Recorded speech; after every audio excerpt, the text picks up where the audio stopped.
Want to make a podcast? Spotify's got a platform that lets you make one super easily, then distribute it everywhere and even earn money, all in one place for free. It's called Spotify for Podcasters, and here's how it works. Spotify for Podcasters lets you record and edit podcasts right from your phone or computer, so no matter what your setup is like, you can start creating today. Then you can distribute your podcast to Spotify and everywhere else podcasts are heard. Video podcasts are also available on Spotify. With Spotify for Podcasters, you can even earn money in a variety of ways, including ads and podcast subscriptions. And best of all, it's totally free with no catch. Spotify for Podcasters has made our podcasting process so much easier and even has options like Q&As and polls so we can engage with listeners. I highly recommend you give it a try. Download the Spotify for Podcasters app or go to www.spotify.com/podcasters to get started. The following contains descriptions of physical violence, sexual violence, and graphic descriptions of autopsies.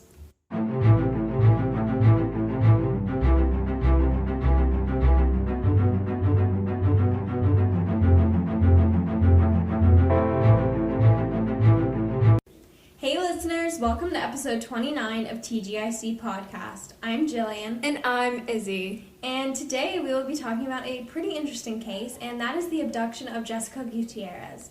But before we begin, I want to talk to you a bit about something exciting that we will be debuting along with our 30th episode next week. Because it's already crazy enough that we have a 30th episode. What the heck? That means we've been doing this for 30 weeks, if not more, because we somehow spent like 2 months researching our first episode. Yeah, we skipped weeks and it's been a long time. This has been a crazy journey. We're glad that you guys have been here with us. Oh my god, I love that you're saying something like uber cheesy, but then you're saying it in like your like sarcastic voice, and I like it's so like going in so many directions there. Yeah. So anyway, our little exciting news is that we will be launching a Patreon. Whoop whoop. You guys have been like showing some interest in that, and like, you know, Izzy and I are showing some interest in that because we want to have some really unfiltered conversations with you guys. I mean, yeah, we do it enough anyway, but like, you know, and like we want to give more. Yeah, exactly, and some like non-true crime related conversations and like book recommendations. You guys have said a lot about that. AMAs, like we want to do it all. Plus, over the summer, Izzy and I are just going to be out of town a lot and, like, very inconveniently at different times. It's, like, literally, we will be in town, like, the first week of summer, I'll be gone for 2 weeks. Then we'll be together for, like, a day. And then Jillian will be gone for 2 weeks. Oh, and the worst part is we're literally going to the same place. Just at different times. Like, isn't that so inconvenient? So inconvenient. Yeah, so anyway, because of that, we're moving to an every other week uploading schedule for the summer. Mm-hmm. So, you know, if you guys don't want to totally, like, have to wait every 2 weeks, because, I don't know, that might suck for you guys. I don't really know how you feel. But if you guys don't want to wait every other week, you can subscribe to our Patreon, and we will have mini episodes being released on the opposite weeks, or the weeks that we won't have a new episode. Yeah, so you'll be getting an episode like every single week instead of just every other week, and those will be like special little episodes. Yeah, and some of them will be true crime, some of them won't, and it'll be a lot of fun, so, you know, subscribe. Plus, I think it's super cute, I came up with this, but like we're gonna have 2 different tiers based on like what kind of stuff you get, and our like lower level tier is gonna be called TGIC Bestie, and then the other one's TGIC BFF. Oh my god. And I'm obsessed because, you know, I'm a child still. Yeah, no. It's freaking awesome. We're children. And I mean, like, we're just so happy to launch us and to be like, I don't know, like, this is exciting. It's so exciting for us. So we will give you guys more details on that, like, over the next week or so. And especially in our next episode, we will be giving a ton of details on how you can sign up. But if you really are dying to ask more questions about it and are launching and whatever, which we will not be launching this week, it will be next week. But if you have any questions, feel free to email us. Our email is teengirlsinvestigatecrime@gmail.com. But yeah, that's super exciting. Yeah. And we wanted to let you know, give you some insight, I guess. I don't know. So let's just get started with today's episode. So Jessica Suzanne Guitierrez was born on December 3rd of 1981, and she was 4 years old at the time of her disappearance in 1986. Her nickname was Jessie, and she lived in Lexington, South Carolina. She lived in a mobile home with her 2 sisters, a brother, her mom Deborah, and literally up until like a few days before her disappearance, she also lived with her mom's boyfriend. They had just recently broken up because he had like a whole bunch of alcohol and like abusive issues and stuff. Ugh. So we, like, moved out after they broke up. So he kind of just sucks, and we'll talk about that more later. Her biological father lived in California, and they didn't really have a relationship after him, and her mother divorced in 1983 when Jessie was only about 2 years old. So, like, she really just did not know this guy. Yeah. And unfortunately, this is just kind of where her background, like, ends. Because she was 4 years old. Yeah, like, you don't have anything about her in school, about her, like, with friends, like... Activities, nothing. No, like, literally nothing. Her family and her little home, that's, like, her whole life, which is, like, really sad. That is really sad. Like, that makes me really sad. Like, I always wish I could give more background on people. There's only so much you can find, and in this case, this is it. Yeah, this is it. That's so sad. That's horrible. Yeah. Okay.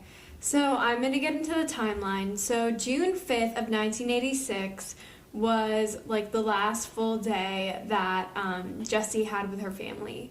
So, like, the entire day leading up to the abduction was totally normal.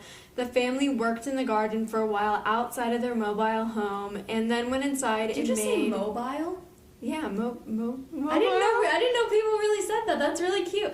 I didn't know people said that. Was that the... I literally say European pronunciations and spellings for everything. No, that's like, okay, so I was like, in acting, they just made us do a voice acting unit, and we just did a whole bunch of stuff with British accents, and that is, like, what I was told to say. Now, I don't know if that's the correct pronunciation, or if this was just what my acting teacher tried to tell me, but they were, like, mobile. Oh, well, apparently I'm half British, because also I posted a TikTok, like, 3 months ago where I spelled fairy wrong, like, 5 times. How did you spell fairy? I spelled it F-A-I-R-I-E, and my phone didn't correct it because it's the European spelling. You thought that's how fairy was spelled? Yes, because clearly in my past life I was British. Okay, but you were educated in America. Yeah, and I also spelled favorite wrong. Oh my god. And color wrong half the time. Izzy, you're broken. Yeah. You have some sort of special dictionary. I have, like, special dictionary, British versus English. Okay. Anyways, they went inside and made sandwiches for lunch, and they were, like, BLTs. I don't know why this story is just, like, makes me so sad. Like, every source you see, they talk about this because their mom talked about it a lot and how it's, like, normal really the day sad. was. Usually you don't get the whole, like, last day or whatever before something bad happens. And this is just so detailed. Like, they had a nice day in the garden, they went inside and they had BLTs. Like, that's so descriptive. Yeah, and actually before Jessie went to sleep, she asked her mom if she could paint her nails for her, which she did. And then Jessie actually requested to sleep in her mom's bed, which she actually did quite often. Oh, yeah, she was like 4. Yeah, like, I used to do that when I was little too. But her older brother had a really bad ear infection, so he was going to sleep in her mom's bed that night. And, like, I hate to say it, but maybe, like, we wouldn't be having a podcast episode about her right now if she had slept in her mother's bed that night. That's so dark, but, like, it's like, kind of true. It's no one's fault. No one at would have all. known. And, like, her brother was sick. Like, it's not like he kids just are just had supposed to be priority. safe in their bedroom. Yeah. And, I mean, not to mention... Jessie actually slept in a room with her, like, 2 sisters, and one of which she shared a bed with. And she actually ended up going to sleep at around 11:30, 12 that night, which, may I say, is really late. That's really Like, late. I went to bed at, like, 12:30 last night, and I was exhausted when I woke up this morning. I went to bed at 10 o'clock last night, like, on the dot. The only time I ever go to sleep late is if I'm working and they force me to stay there. Yeah. Unfortunately, I can't just be like, no, I'm out. I have to go to the bed at, like, a child's bedtime. But No, that's literally, Jillian and I were like old women. No, it's kind of horrible. I have to go to sleep It's early. horrible. Like, I'm not someone who can go to bed at 3 a.m. I go to sleep at 10:30, latest, like, 11:30. Exactly. And I wake up at, like, 6:30 in the morning. I know. I love have a waking up routine. early. You know, like...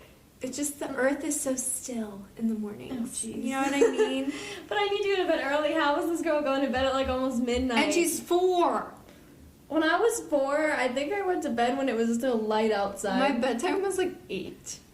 I remember when I was in, like, kindergarten, before, like, whatever time of year it is that it stays light out later. Summer? Yeah, like summertime, but like not summer. It was like after school went back, I guess. But like we go back in August, so it was super early. Yeah. But I literally remember going to bed and it was still fucking light outside. I went to bed at like 7:30 and it was still light outside. No, like I literally remember one time I was watching TV in my parents' room when I was really little, and my bedtime was like 8:30, I think. And I was watching, like, TV, and my mom was, Izzy, 5 more minutes, and then you have to go to sleep. And I was like, why? And then I was watching TV for 5 more minutes, but the thing was, it was Disney Channel. So there were, like, 10 minutes of commercials. And I was watching commercials for 5 minutes, and my mom made me go to sleep. Oh, my God. And I still remember that. That's, like, I don't remember a lot of parts of my childhood, but I remember that. I had to go to bed so early that I couldn't even watch the Disney Channel shows that came on at 8 o'clock on every Friday night. I had to record Jessie and watch it at 6 a.m. on Saturday morning. And Sweet Life on Deck also came out late. Yeah, it wasn't even late. It was just I couldn't watch it then, so I had to record it and watch it the next morning. And, ever since, I just go to bed early and wake up early. Yeah, I mean, it's the routine. It's the grind life.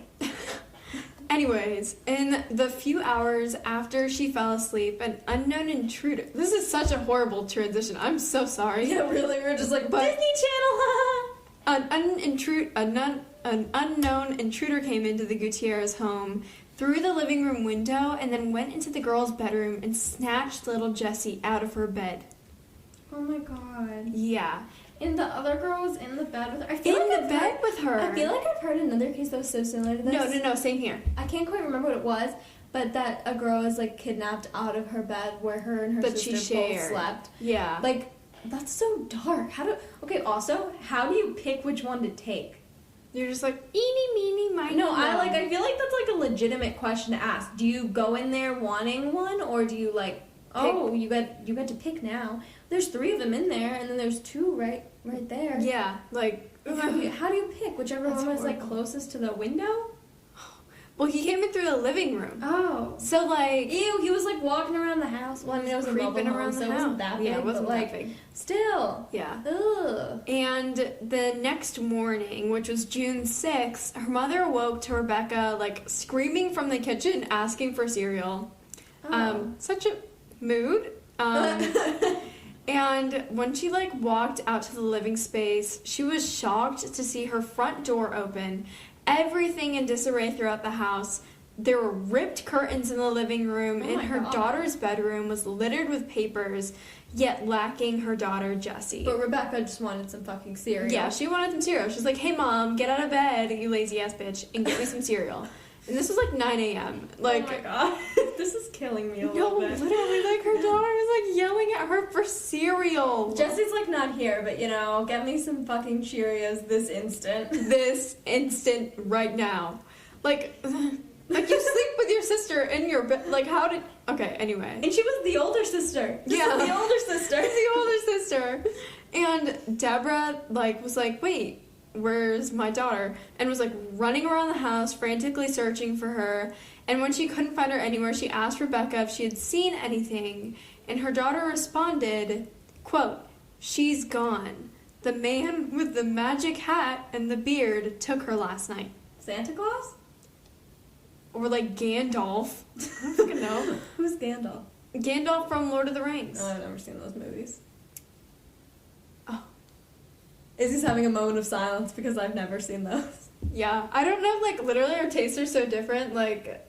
She made me watch Twilight the other day, and I fell asleep. And it slapped. Okay, I was asleep too, though. I slept for, like, a whole ass hour, and I'd watched, like, an hour before, and then I watched, like, an hour after I woke up. I don't know how those movies are so fucking long. Because they're amazing, masterful art pieces. Okay. Anyways. She's gone. The man with the magic beard hid in the hat took it. Yeah. Okay, what? Okay. And then her mom was like... Wait, but you know what that reminds me of? Do you remember in, like, Shrek, the third one, when he goes to get that, like, it was, like, Fiona's cousin, but then he's with that, like, wizard guy? I think that's, like, a whole nother thing. It's, like... Rumpelstiltskin? No, that was number 4. What is that guy's name? You know what? He goes... Because it was, like, his... Fiona's cousin was, like, Arthur the something, rather. But then there was, like, his wizard guy. Oh, I know who you're talking about. Oh, my God, what is... Hold on. We're pausing for a Google search. Wizard. Oh, also, by the way, Shrek 2 is on HBO Max now. No. I meant to text you. I realized that like a month ago. Shrek 2 is elite. Shrek 2 is the best. Wizard from Shrek. Shrek. This episode is full of freaking tangents. I'm sorry. I'm having so much fun. That guy. That guy. What is his name? See, Rumpelstiltskin. Yeah, but that's not who I'm talking about. Who? Merlin. Yeah, Duh. Merlin's like an actual guy. Yeah. Well, not like an actual guy, but like that's like a real thing. But that's Yeah. what I'm like picturing. That's Merlin guy. Yeah. And I mean, like, Deborah like was like, what the hell? Why did you not tell me this earlier? And like apparently Rebecca had awoken in the night to a man entering her room and scooping up her sister from her bed, somehow not waking her in the process, and just like putting her over his shoulder and then leaving. He literally walked out the front door. And when her mom was like clearly like kind of irritated, she was like, why didn't you wake me up? Why didn't you scream? Why didn't you do anything? Like, Rebecca said that she was so scared that she was like paralyzed with fear. Like, Okay, like, she I feel she bad. doesn't even remember falling asleep because she was so scared. I feel bad for Rebecca because clearly this was like traumatizing or whatever. Yeah, but like she kind of sucks butt for not reporting anything. No, and she was up in the morning asking for cereal. The least you can do is report that your sister was taken Yeah. by Merlin. Exactly. Like, just say, okay, I'll have my cereal, but like, give me 1 minute to tell you the story about how my sister was kidnapped out of our bed. Like, I'm No, sorry. and then she walks into the living room of the trailer and is like, oh wow, there's papers everywhere. My dog is walking around like there's something wrong and the front door's open. I want some cereal. Like, I'm sorry, Rebecca. I'm sure that you have some residual guilt of this. Yeah, or like, something. we're not victim blaming or Well, she's not the anything. And she's victim. not the victim. But like, But Rebecca, get your shit come together. on. Like, what? Come on. Okay. Okay, so we're gonna talk a little bit about theories now because there's got to be some theories when Merlin freaking abducts a 4-year-old girl out of her bed. So let's get started. So the first suspect is a man named David Romero Guitierrez Ruiz, which is Jessica's biological father. So there was a theory that Jessica's dad came back into the picture to kidnap her and take her to Mexico. So he'd Okay. actually like threatened this when him and Deborah had originally divorced like a few years ago.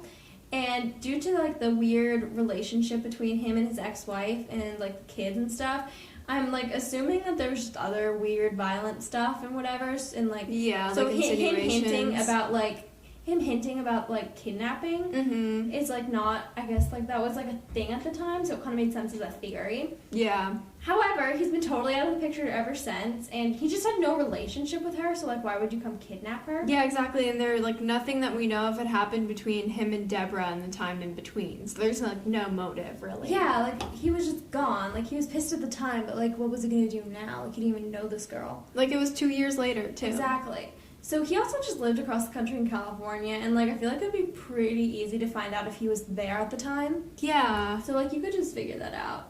And he was like looked into, investigated, whatever, but it was just ultimately decided that it was a non-familial abduction due to the fact that it just wouldn't make sense because there was no evidence. Yeah, and the evidence that was there was just didn't line up with Like if it familial abductions. Yeah, exactly. Like, it's possible, but, like, you're not going to usually make a mess, I guess, if you're breaking in to take your own kid. Yeah, and you're not going to do it in the middle, like, you No, would pick her middle up of the from night is- preschool and be like, I'm her, you know what I mean? Like, It's possible. I mean, there's different ways that it can happen. But again, why take her and not the older one that you had more of a relationship with? Yeah, like, it's off to me. Plus, you would definitely know where and, like, someone... Like, there's, like, flights and blah, blah, blah, and, like, rental cars. There's evidence to track all this traveling that would be in this situation. Exactly. I'm going to get on to another theory, which was Deborah's ex-boyfriend. So It's, like, nameless. yeah, we literally don't know his name. But Deborah and her ex-boyfriend actually broke up with each other just days before the abduction. And this is a scumbag who was like an alcoholic, and he was abusive and apparently verbally, emotionally, and physically. And I mean, obviously they decided to break off the relationship. Mm-hmm. And to this day, Deborah actually believes that he's the one who kidnapped her daughter. And she even okay, this is crazy, but she even believes that he knew the man that we'll be talking about in the next theory.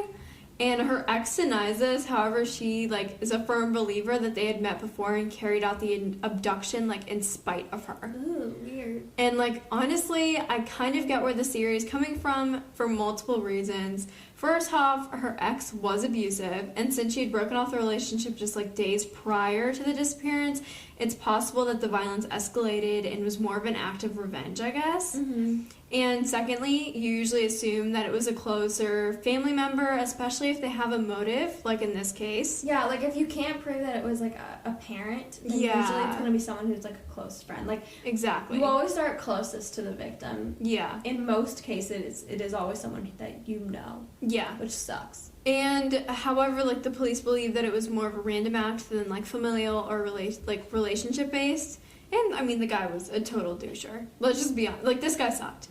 And like, I get this, but at the same time, I feel like this isn't really possible, because if he was her boyfriend, why would he like go through all the trouble of breaking in when he probably had a key? Or like knew how to get in without breaking in. Yeah. And then even also if he didn't have a key, you're right, he probably would know how to get in. Yeah. And the little kid didn't recognize him, and she was awake. Yeah, that's a good point. And if she was able to observe all this stuff, but like, okay, also she said a beard. Yeah. Like, I'm assuming this guy did not have a beard and a magic hat. Yeah, I mean, magic hat's a little hard to prove, but like a beard, like, yeah, like that's kind of specific. If you've had, plus a beard would be something you have to grow out, right? So it couldn't have happened in a few days. Exactly. Yeah. And I mean, like, this honestly reminds me of the case that we talked about last week, because like the kids, I feel like a lot of the times kids, especially the thing is, since the kid was older, like, I'm assuming she was around like 6, 7. Yeah, that's what I'm guessing. She like most likely didn't make this up. I mean, she was probably like half asleep, but like she didn't make this up. It doesn't make sense to make it up. And also, like, she was telling this to her mom like a few hours after it happened. Like, the it only wasn't. thing I can think of that would make it like not factual is if she just saw her sister like totally abducted and she made up the features about like him having a magic hat and a beard to kind of like shield the trauma. Yeah, like Pretty Girl 13 moment right there. Yeah, like she just kind of like created that like scenario to hide the fact that her sister was kidnapped right in front of her. She made it seem like, oh, this lovely wizard man is taking my sister now. Yeah, and like scooping her away. Like, I feel like that could just be like a a trauma. Yeah, cover what you said. Yeah. Okay, so our final theory is the creepy family friend theory. So there was this dude who lived in the area and was like acquaintances / friends with the family, and he's just like a super weird and creepy guy. So this theory kind of just originated when her family suspected that someone who knew them took Jessica, but like it was really furthered along when Deborah said it was potentially this guy. So this guy, like dude guy, he was never named. That's why I'm keeping calling him like dude guy. He's dude guy. But he was never named. But we have some basic information on him, which is a little weird, but okay. He was 27 at the time of Jessica's disappearance, and he lived in West Columbia, South Carolina, and he was also like a criminal. So a few weeks after Jessica's disappearance, this guy stole a van, drove to North Carolina, and broke into a woman's home to rape her. What? Yeah. It's like a lot of effort. That's a lot of effort. This guy sucks. Yeah. Yeah. So he was convicted, which is like good because he's clearly guilty, and so he was in prison. When in prison, he admits to an inmate that he had kidnapped and killed a girl from Lexington County, South Carolina, where Jessica was from. Mm-hmm. And like, here's the little topper. He claimed he was wearing a tall cowboy hat when he kidnapped her. Like a magic hat? Yeah, but like also like, why would you mention that? That's like weird to say, right? It's a very weird detail, like, and he that's so weird. Like, I didn't think on it too much until just now, but like he's like telling his like prison buddy a story. He's like, yo man, I kidnapped and killed this little girl. He's and like, I did hey. it while wearing a tall cowboy hat. He's like, hey man, guess what? I kidnapped a little girl, and guess what? I was wearing my cowboy hat. I like, just picture what? like old man McGucket. When you did that Magic you know beard. what we're talking about? Look up Gravity Falls, Old Man McGucket. We cannot be the only people that watch Gravity Falls. I think we were. Like, I literally don't know anybody who watched that show, and I love that show. There's a whole community. Underground That's really where the community. like true crime thing like sparked from. Yeah, true. That's like weird. And Okay. conspiracy theory too. Exactly. Anyway, so this guy later like said that after this he buried her at a landfill. The inmate guy was like reported it, And they attempted to get the guy, like the, kidnapper guy to talk, but he demanded immunity, which they were like, not going to give him. Yeah. And so they investigated further by checking for remains in a landfill by her house, but they couldn't recover anything. But, like, this was sometime later. I'm not quite sure how long. But, even if it was a month later. It would be buried. It would be really hard to find. And he also never specified a landfill. Yeah. Like, it could be any landfill. And that's just really general, too. Yeah, like, he lived in a whole other area. What if it was somewhere between there, like, her house and there? Like, it could be any landfill. There can't be just, like, one. Yeah. Anyway, I thought that was a little, like, sus. Like, I don't think that really rules him out. Especially because there's also physical evidence linking him to Jessica. So his fingerprint actually matched the one on the window of the house. What? Yeah, which is, like, big piece of evidence. And there were fibers found in his car, which Deborah actually, like, located herself. Like, she talked to some, like, friends and stuff and, like, found this guy's car and had it tested. And there was, like, fibers that matched Jessica in the car. Unfortunately, he was never charged because of insufficient evidence, which is, like, such bullshit. Such bullshit. Like, are you joking? Oh my god, that sucks. Like, okay, there's a lot of evidence. There's a lot of evidence. I will say, like, at first I was like, maybe he was just making it up for attention because of all his, like, generalized specifics. Well, that's what I was thinking, too, because but then of, that like... DNA. Yeah, well, because I was thinking at first, like, that's, like, a really different victim type to rape a woman, but then also kidnap and kill a little girl. But then I was also thinking, because those crimes are so different, is it possible he just, like, goes around, like, helping out people to commit crimes? Like, maybe he was... Like, Deborah had said that she thought her ex-boyfriend was connected to this guy. Maybe the whole, like, rape in North Carolina, he was doing it as, like, a favor for someone as revenge. And maybe he just does, like, criminal favors. Like a hitman, but like, not. Kind of. You know what I'm saying? Yeah. Like, I feel like that kind of makes sense, because that would explain, like, the difference of, like... Or maybe he's motives. just weird. Like, the thing is, everyone's always like, oh, all killers, they're only gonna stick to the same exact victim type. They're only gonna do the same exact crime. That, I don't think that's true. Okay, but I don't think that's true. It's not just about victim type, it's about, like, your actual, like, crime type. You know what I mean? He raped a woman, but then he also kidnapped and killed a little girl. Like, those are really big differences. But people say that, like, usually with sex offenders, their crimes will get increasingly more violent, and especially as they get more practiced and comfortable. But her disappearance and her supposed, like, murder would be before. Order. Yeah. So that's what I'm saying. I feel like this guy is, like, some sort of, like, hitman kind of dude, like, for hire criminal. Yeah. Okay. Doesn't that kind of make sense, though? Like, if you piece it together a little bit? It kind of makes sense. I could buy it. Or he's just cray-cray. This guy just sucks. He is currently free because he was never charged, and he's a convicted sex offender. Ew. Like, why? Okay, like, I want to know this guy's name because he's already in jail for something else. Like, why don't they release his name? He's already, like, it's not like they're trying to protect him. I really don't know. I couldn't tell you. Yeah. So... yeah, that was tangent-filled episode. Yeah, really. This was the disappearance of Jessica Guitierrez. Tune in next week for our 30th episode. Bye!